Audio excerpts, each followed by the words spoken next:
Night we begin in Kenya, where gunmen kidnapped an Italian volunteer and shot and wounded a woman and 4 children late Tuesday in the Kilfi region, 60 kilometers inland from the coastal tourist resort of Malindi. According to police and witnesses, the men armed with AK-47 rifles seized the 23-year-old woman from a guest house in Chakama town.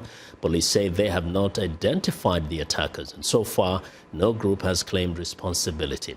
2 witnesses told Reuters they heard the gunmen speaking Somali. The woman was taken after she came out of her room to find out what was going on. That's according to witnesses who spoke to Kenyan TV stations. The attackers opened fires. They left, wounding a woman and 4 children. A 10-year-old child was shot in the eye and a 12-year-old was hit in the thigh. The Italian charity the woman was working for, Africa Milele, says it helps orphan children. It is the first abduction of a foreigner in the area since raids blamed on Somali Islamist militants 6 years ago. Now, for more on the Kilfi attack, Rael Ombuor joins me by phone from Kilfi. Good evening, Rael. Good evening, Vincent. How are you? I'm fine. Now, one of the things that we heard from there is that there were some suspects and the police were kind of following up on that. Do we know how far they've gone with this, and do they know who these people could be? So no information has been, the identities of the suspects have not been revealed, and the police have not actually revealed much information, apart from when earlier they had actually tweeted the number of people and their names who had actually been wounded during the attack so far. So right now there are no names, and we are not sure who did it.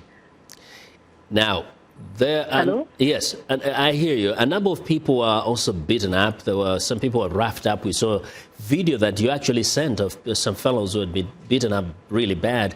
Why? Who are these people, and why were they being beaten up?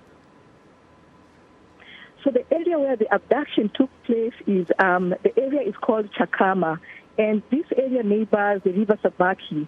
And locals believe that the people who abducted this lady, whoever they are, must have crossed the river into the neighboring town known as Kararacha.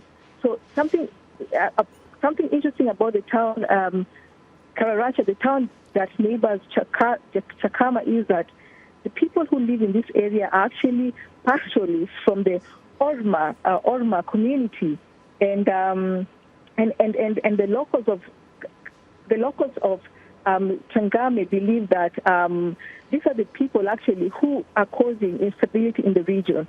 So we arrived at the scene at around 12 p.m. and there are buses on transit. There are buses on transit that pass that route, and they actually have some of these Orma people on board. And these Orma people, they look. They're more of the people actually say they are Somalis, and they flashed them out, and they were beating them and accusing them of causing instability in the area. Now, one of the witnesses said that they heard these people say they want money from this young lady. Did it appear to them like it was a robbery, or this is a kidnap for ransom?